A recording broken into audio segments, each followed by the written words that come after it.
ಮುಗಳಕೋಟ ತಾಲೂಕಾ ಘಟಕ ವತಿಯಿಂದ ಇವತ್ತು ಏನು ರೈತ ಕ್ಷೇತ್ರೋತ್ಸವದ ಕಾರ್ಯಕ್ರಮದಲ್ಲಿ ಭಾಗವಹಿಸಿರ್ತಕ್ಕಂಥ ಪರಮ ಪೂಜ್ಯರ ಪಾದಕ್ಕೆ ಹಣಿಮಣಿದು ನಮ್ಮ ಆತ್ಮೀಯರು ನಮ್ಮ ಸಂಘಟನೆ ರಾಜ್ಯ ಗೌರವ ಅಧ್ಯಕ್ಷರು ಶಶಿಕಾಂತ್ ಗುರೂಜಿ ಅವರ ಪಾದಕ್ಕೂ ಕೂಡ ಹಣಿಮಣಿದು ಮತ್ತು ಈ ಭಾಗದ ಶಾಸಕರು ಮತ್ತು ಸಚಿವರು ಈ ಭಾಗದ ಭಗೀರಥ ಅನಿಸಿಕೊಂಡಿರ್ತಕ್ಕಂಥ ಎಂ.ಬಿ. ಪಾಟೀಲ್ ಸಾಹೇಬರು ಕೂಡ ನಮಸ್ಕರಿಸುತ್ತಾ ಅದೇ ರೀತಿಯಾಗಿ ವೇದಿಕೆ ಮೇಲೆ ಇರತಕ್ಕಂಥ ಎಲ್ಲ ನನ್ನ ಗಣ್ಯಮಾನ್ಯರಿಗೂ ಕೂಡ ನಮಸ್ಕಾರನ ಹೇಳುತ್ತಾ ಇವತ್ತು ಇಲ್ಲಿ ಭಾಗವಹಿಸಿರ್ತಕ್ಕಂಥ ಬಿಜಾಪುರ ಮತ್ತು ಬೇರೆ ಜಿಲ್ಲೆಯಿಂದ ಬಂದಿರತಕ್ಕಂಥ ಎಲ್ಲ ನನ್ನ ರೈತ ದೇವರುಗಳೇ, ನನ್ನ ರೈತ ತಾಯಿಯಂದಿದೆ, ಮೀಡಿಯಾ ದೇವರುಗಳೇ, ಎಲ್ಲರಿಗೂ ಕೂಡ ಅವರಿವರೆನ್ನದೇ ಎಲ್ಲರಿಗೂ ಕೂಡ ನಮಸ್ಕಾರನ ಹೇಳುತ್ತಾ ಇವತ್ತು ಬಹಳ ಸಂತೋಷ ಆಗ್ತದೆ. ಯಾಕಂದ್ರ ನಾವು ಎಂ.ಬಿ. ಪಾಟೀಲ್ ಸಾಹೇಬರು ದಿವಸ ಫೇಸ್ಬುಕ್ದಾಗ ಅವ್ರ ಪ್ರತಿಯೊಂದು ಕಾರ್ಯಕ್ರಮವನ್ನ ನಾವೆಲ್ಲ ನೋಡ್ತಿರ್ತೀವಿ. ಈ ಭಾಗಕ್ಕ ಬಿಜಾಪುರ ಜಿಲ್ಲೆ ಒಳಗೆ ನೀರಂದ್ರ ಏನು ಇದ್ರಿಕಿಲ್ಲ. ಇವತ್ತು ಬರೀ ಕುಡ್ಲಿಕ್ಕೆ ನೀರು ಸಮಸ್ಯೆ ಇತ್ತ. ಇವತ್ತ ಹೆಂಗ ಭಗೀರಥ ಮಹಾರಾಜರ ಭೂಮಿಗೆ ನೀರು ತಂದ್ರಲ್ಲ, ಈ ಬಿಜಾಪುರ ಭಾಗದಾಗ ಏನಾದ್ರು ನೀರು ತಂದ್ರಂದ್ರ ಎಂ.ಬಿ. ಪಾಟೀಲ್ ಸಾಹೇಬ್ರು ಅನ್ನುವಂಥದ್ದನ್ನ ನಾವು ಎಲ್ಲರೂ ಕೂಡ ಮನವರಿಕೆ ಮಾಡುವಂತದ ನಾವು ದಿಲ್ಲಿ ತನ್ನ ಕಾಣ್ತೀವಿ. ಯಾಕಂದ್ರ ಬಹಳಷ್ಟು ಅಪರೂಪ ರಾಜಕಾರಣಿಗಳು ಅದಾರ, ಎಲ್ಲರಿಗೂ ಇಚ್ಛಾಶಕ್ತಿ ಇಲ್ಲ. ಆದ್ರೂ ಇವತ್ತು ಈ ಭಾಗಕ್ಕ ಸಿದ್ದೇಶ್ವರ ಹಬ್ಬಗಳ ನಡೆದಾಡಿರ್ತಕ್ಕಂಥ ನಾಡಿನಾಗ ಅವ್ರ ಮಾತು ಕೊಟ್ಟರೆ ಅವ್ರ ಬಹುಶಃ ನಾವೆಲ್ಲ ಕೇಳಿದು ಏನ್ ಮಾಡ್ಬೇಡ್ರಿ ಈ ಭಾಗದಾಗ ನೀರಾವರಿ ಮಾಡ್ರಿ ಅನ್ನುವಂತ ಅವ್ರು ಏನು ವಿಚಾರನ ಕೊಟ್ಟರು ಅದನ್ನ ಅವ್ರ ಮಾತನ್ನ ತಪ್ಪದ ಈ ಭಾಗಕ್ಕ ನೀರಾವರಿ ಅನ್ನೋದು ಬಹಳ ಮಹತ್ವ. ನಮ್ಮ ರೈತರಿಗೆ ಏನ್ ಬೇಕಾಗೈತೆ? ಒಳ್ಳೆ ನೀರಾವರಿ ಬೇಕು, ಒಳ್ಳೆ ವಿದ್ಯುತ್ ಬೇಕು, ಒಳ್ಳೆ ಬೆಲೆ ಬೇಕು. ಇಷ್ಟಾರ ಸಾಕ. ನಮಗೆ ಯಾವ ಸಾಲು ಬೇಡ, ಏನು ಬೇಡ, ನಾವು ಜಗತ್ತಿಗೆ ಸಾಲ ಕಟ್ಟುವಂತಾರಾಗ್ತು. ಇವತ್ತ ಅವ್ರು ಮಾಡಿರ್ತಕ್ಕಂಥ ಕೊಡುಗೆ ದೊಡ್ಡದೈತಿ. ಯಾಕಂದ್ರೆ ನಮಗೂ ಕೂಡ ಹೆಮ್ಮೆ ಅನಿಸ್ತೈತಿ. ಆಗ್ಲೇಬೇಕು, ಎಲ್ಲರೂ ಮಾಡ್ಬೇಕಿದನ್. ಅವ್ರಿಗೆ ಬಹುಶಃ ಇನ್ನೇನು 5 ವರ್ಷ ನೀರಾವರಿ ಮಂತ್ರಿ ಆಗಿರಪ್ಪ ಅಂತ ಈ ಬಿಜಾಪುರ ಅನ್ನುವಂತ ಸಂಪೂರ್ಣ ನೀರಾವರಿ ಮಾಡುವಂತ ಕೆಲಸ ಮಾಡ್ತಾರೆ. ಆದ್ರೂ ಕೂಡ ಅವ್ರದ ಈಗಾದ್ರೂ ಪ್ರಯತ್ನ ಐತಿ. ಈ ಕೃಷಿ ಕ್ಷೇತ್ರ ಉಳಿಬೇಕು. ನಾವು ರೈತರು ಉಳಿದ್ರನ ಮಾತ್ರ ಈ ನಾಡಿಗೆ ಕೂಡ ಸುಖ ಐತಿ, ಸಂತೋಷ ಐತಿ. ಯಾಕಂದ್ರ ಈಗ ತಾವೆಲ್ಲ ಮೊನ್ನೆ ಗುರ್ಲಾಪುರ ಚಳವಳಿ ಒಳಗೆ ತಾವೆಲ್ಲ ರೈತ ದೇವರುಗಳು ಲಕ್ಷಾಂತರ ಜನ ತಾವೆಲ್ಲ ಭಾಗವಹಿಸಿರಿ. ಆ ಶ್ರಮ ಮತ್ತು ಸರ್ಕಾರ ಸಹಕಾರ ಎಲ್ಲರ ಸಹಕಾರದಿಂದ ಇವತ್ತ 300 ರೂಪಾಯಿ ನೀವು ಹಣ ತಗೋಲಿಕ್ಕೆ ಸಾಧ್ಯ. ನಾವಿನ್ನು ಮುಂದಿನ ದಿನಮಾನದಾಗ ಕೂಡ ಸರ್ಕಾರಗಳು ಇವತ್ತು ಕೇಂದ್ರ ಸರ್ಕಾರ ರಾಜ್ಯ ಸರ್ಕಾರ ಇವತ್ತು ಎಚ್ಚೆತ್ತುಕೊಳ್ಬೇಕಪ್ಪ ಅಂದ್ರೆ ನಾವು ರೈತರು ಜಾಗೃತ ಆಗಲೇಬೇಕಾಗಿದೆ, ಅನಿವಾರ್ಯ. ಯಾಕಪ್ಪ ಅಂತಂದ್ರೆ ರೈತರ ಬದುಕು ದೊಡ್ಡ ಕುಲ ಐತೆ. ಈ ಕುಲದ ಬದಲ ಲಕ್ಷಗಳು ಏನಾಕತಿ. ಈಗ ನೋಡ್ರಿ, ರಾಜ್ಯ ಸರ್ಕಾರ ಇಲ್ಲೇ ಐತಿ, ಜಗಾಡತ್ತು, ಇಲ್ಲಿ ಏನಾರ ಕೆಲಸ ಮಾಡ್ಕೋದು. ಕೇಂದ್ರ ಸರ್ಕಾರಕ್ಕೂ ಕೂಡ ಇದಕ್ಕೆ ಎಷ್ಟು ಟ್ಯಾಕ್ಸ್ ಹೋಗ್ತೈತಿ ಅಷ್ಟು ಟ್ಯಾಕ್ಸ್ ಕೇಂದ್ರ ಸರ್ಕಾರಕ್ಕೆ ಹೋಗ್ತೈತಿ. ಅವ್ರು ಹೊಳ್ಳೆ ಕೊಡ್ತಕ್ಕಂಥದ್ದು ಏನೈತಿ ಅನ್ನೋದು ಕೂಡ ಚಿಂತನೆ ಮಾಡ್ಬೇಕಾಗಿತ್ತು. ಅವ್ರು ಕೊಡ್ತಕ್ಕಂಥದ್ದು ಗುರುಗಳ ಬಹಳ ಕಡಿಮೆ ಐತಿ.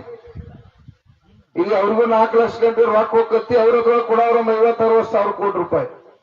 ಅವ್ರ ಕಡೆನೂ ನಾವು ಹೆಚ್ಚಿನ ಹಣ ಪಡಿಬೇಕಾಗಿತ್ತು. ಇವತ್ತು ಕಬ್ಬಿಂದ 10-25 ರಿಕವರಿ ಇದ್ದ ಅಂದ್ರೆ 9.5 ಇದು 10-25 ಮಾಡಿ ಇವತ್ತು 4,500 ರೂಪಾಯಿ ರೇಟ್ ಸಿಗ್ಬೇಕಾಗಿತ್ತು ನಮಗೆ, ಶ್ರಮಕ್ಕೆ ತಕ್ಕಂತೆ ಬೆಲೆ. ಅವ್ರ ರಿಕವರಿ ಹೆಚ್ಚು ಮಾಡಿ ಅವರ FRP ಹೆಚ್ಚು ಮಾಡ್ರ. ಇವೆಲ್ಲ ಮೋಸ ಬಹಳ ರೈತರಿಗೆ ಆಗಿದಾವ. ಈ ಕೇಂದ್ರ ಸರ್ಕಾರ ಕೂಡ ನಾವು ಇನ್ನು ಮುಂದಿನ ದಿನ ಮಾಡಿದಾಗ ಎಲ್ಲ MP ಅವ್ರ ಮನೆಗೂ ಕೂಡ ಹೋರಾಟ ಮಾಡ್ತಕ್ಕಂಥದ್ದು ಮಾಡೋರದು ಮಾಡಬೇಡ್ರಿ. ಮತ್ತ ಲಾಭ ಆಗ್ಬೇಕಾದ್ರೆ ಮಾಡಬೇಕು, ಎಲ್ಲಾ ಬೆಳೆಗಳಿಗೂ ಸಿಗ್ಬೇಕ. ಇವತ್ತು ತೊಗರಿ ಬೆಳಿತೀರಿ, ಮೆಕ್ಕೆಜೋಳ ಬೆಳಿತೀರಿ. ಮೆಕ್ಕೆಜೋಳ ಇವತ್ತು ಜೋಳ ಬೆಳಿಬೇಕಾದ್ರೆ ಎಷ್ಟು ಕಷ್ಟ ಐತೆ. ಮಿನಿಮಮ್ ಅತಿ ಕೇವಲ ಅಂದ್ರ 10,000 ರೂಪಾಯಿ ಆದ್ರೂ ಬೆಲೆ ಆಗ್ಬೇಕು. ಅತಿ ಕೇವಲ ಅಂದ್ರ ಜೋಳಕ್ಕ ಏನೈತಿ ಇವತ್ತು ಬೆಲೆ 2,500 ರೂಪಾಯಿ ಸಾಲ್ತೈತಿ. ಏನ್ ಸಾಧ್ಯತಿ? ಹೆಂಗ ಒಕ್ಕಲ್ತನ ಮಾಡ್ಲಿಕ್ಕೆ ಸಾಧ್ಯತಿ? ಅದಕ್ಕಾಗಿ ಇವತ್ತ ನಾವೆಲ್ಲರೂ ಕೂಡ ಒಕ್ಕಟ್ಟಾಗಲೇಬೇಕು. ಬೆಳಿ ಬಂದಾಗ ಇವತ್ತು ಬೆಳಿ ರೇಟ್ ಬತ್ತಪ್ಪ ಅಂದ್ರೆ ನಾವೆಲ್ಲರೂ ಒಕ್ಕಟ್ಟಾಗಬೇಕು. ಜೋಳ ಇಲ್ಲಿ ಹೌದ್ರಿ, ಜೋಳ ಬಹಳ ಟಾಪ್ ರೀ. ಮತ್ತೆ ಅದು ಒಳ್ಳೆ ಇಲ್ಲಿ ಬಿಳಿ ಜೋಳ, ಈ ಜೋಳ ಇಡೀ ನಮ್ಮ ರಾಜ್ಯವ್ಯಾಪಿ ದೇಶ ಪ್ರಸಿದ್ಧ ಜೋಳ. ಎಂತ ರೇಟ್ಗಳು ಸಿಗ್ಬೇಕು, ಜೋಳ, ತೊಗರಿ, ಕಡ್ಲಿ ಎಲ್ಲದಕ್ಕೂ ಕೂಡ ಯೋಗ್ಯವಾದ ರೇಟ್ ಬೇಕಾಗಿತ್ತು. ಸ್ವಾಮಿನಾಥನ್ ವರದಿಯನ್ನ ಈ ದೇಶದ ಪ್ರಧಾನಮಂತ್ರಿಯವರು ಜಾರಿಗೆ ತರ್ತು ಅಂತ ಹೇಳಿ 11 ವರ್ಷದಿಂದ ಈ ದೇಶದ ಪ್ರಧಾನಮಂತ್ರಿಯವರು ಸುಳ್ಳು ಹೇಳ್ರ. 11 ವರ್ಷ ಆಯ್ತು, ಇವತ್ತಿನವರೆಗೂ ಜಾರಿಗೆ ಬರಲಿಲ್ಲ. ಅದೇನಾರ ಜಾರಿಗೆ ಬಂದಿತ್ತಪ್ಪ ಅಂದ್ರ 20,000 ರೂಪಾಯಿ ಜೋಳ ಹಾಕಿತ್ತು, 10,000 ರೂಪಾಯಿ ಕಬ್ಬು ಹಾಕಿತ್ತು. ಏನ್ ಮಾಡುದು, ದುರ್ದೈವ. ನಾವೆಲ್ಲ ಇವತ್ತು ಒಕ್ಕಟ್ಟಾಗತಕ್ಕಂತ ಸಂದರ್ಭ ಅನಿವಾರ್ಯ ಆಗಿದ್ದಾರ. ಈ ನಾಡಿನ್ಯಾಗ, ಈ ದೇಶದಾಗ ನಾವು ಅಷ್ಟ ರೈತರು ಮಾತ್ರ ಆತ್ಮಹತ್ಯೆ ಮಾಡ್ಕೋತು, ಉಳಿದವ್ರು ಯಾರು ಆತ್ಮಹತ್ಯೆ ಮಾಡ್ಕೋತಿಲ್ಲ. ಅದು ಆತ್ಮಹತ್ಯೆ ಆಗ್ಬಾರ್ದಪ್ಪ ಅಂದ್ರ ನಾವೆಲ್ಲರೂ ಒಕ್ಕಟ್ಟಾಗ್ಬೇಕು. ಮೊನ್ನೆ ಹೆಂಗ್ ಗುರುವಾಪುರಕ್ಕೆ ಬಂದ್ರೆ ಎಲ್ಲಾ ಬೆಳೆಗಳಿಗೂ ನಾಳೆ ಜೋಳಕ್ಕಾಗಿ 1 ಲಕ್ಷ ಮಂದಿ ಸೇರೋದಪ್ಪ ಅಂದ್ರೆ ಸೇರಿದ್ವು ಅಂದ್ರ ಕೇಂದ್ರ ಸರ್ಕಾರ, ರಾಜ್ಯ ಸರ್ಕಾರ ಕೂಡ ಅದ್ರ ಬಗ್ಗೆ ಗಂಭೀರತೆ ಬರ್ತದೆ. ಸಾಹೇಬ್ರ, ಹಿಂಗಾಗಿ ಮೊನ್ನೆ ನಾವು ಮುಖ್ಯಮಂತ್ರಿ ಅವ್ರಿಗೆ ಚಳಿಗಾಲ ಅಧಿವೇಶನದ ಕೇಳಿದ್ವು, ಈಗ ಹೆಂಗ ನೀವು ಗ್ಯಾರಂಟಿಗಳನ್ನು ಕೊಟ್ಟಿದ್ರಿ, ಅದು ಸಂತೋಷ ಐತಿ, ಅದು ಕೂಡ ನಮಗ ಜನರಿಗೆ ಮುಟ್ತಾ ಇದೆ, ಒಳ್ಳೇದಾಗಿರುತ್ತೆ. ಆದ್ರ ಬೆಳಿತಕ್ಕಂತ ಬೆಳೆಗಳಿಗೆ ಕೇಂದ್ರ ಸರ್ಕಾರ 50,000 ಕೋಟಿ, ರಾಜ್ಯ ಸರ್ಕಾರ 50,000 ಕೋಟಿ ರೂಪಾಯಿ ಸಂಕಷ್ಟಕ್ಕಾಗಿ ಇಟ್ಟುಬಿಡಿದ್ರು. ಎಲ್ಲಾ ಬೆಳೆಗಳ ಖರೀದಿಗಾಗಿ, ಬೆಲೆ ನಿಗದಿಗಾಗಿ ಎಲ್ಲದಕ್ಕೂ ಇಡಬೇಕಂತ ನಾವು ಒತ್ತಾಯ ಮಾಡಿದ್ರಿ ಅಧಿವೇಶನದಾಗ. ಯಾಕಂದ್ರೆ ಇಷ್ಟೆಲ್ಲ ದೊಡ್ಡ ಕುಲ ಆಯ್ತ್ರಿ. ನಾವು 60-70% ಜನ ಅದು ಮತದಾನ ಹೆಚ್ಚು ಮಾಡಿದವ್ರು, ನಾವು ಭೂಮಿ ಹೆಚ್ಚಿರೋರು, ನಮಗೆ ಪ್ರತ್ಯೇಕವಾದ ಹಣ ಇತ್ತಪ್ಪ ಅಂತಂದ್ರ APMC ಒಳಗ ಕಾಯಿಪಲ್ಯ ಕೂಡ ರೇಟ್ ಸಿಗ್ಲಿಕ್ಕೆ ಸಾಧ್ಯ ಐತಿ. ಇವತ್ತು ಎಲ್ಲಾ ಬೆಳೆಗಳಿಗೂ ರೇಟ್ ಸಿಗ್ಲಿಕ್ಕೆ ಸಾಧ್ಯ ಐತಿ.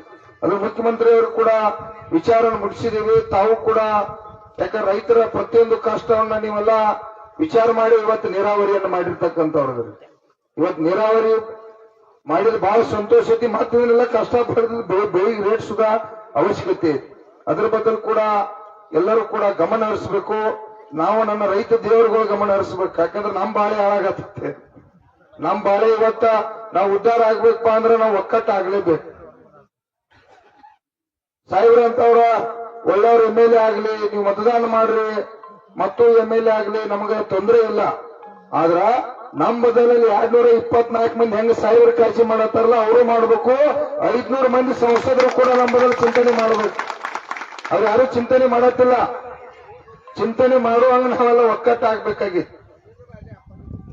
ಅದಕ್ಕಾಗಿ ತಾವೆಲ್ಲರೂ ಮತ್ತ ಭೂಮಿ ಫಲವತ್ತತೆ ಕೂಡ ಸರ್ ಹಾಳಾಗದಂತೆ.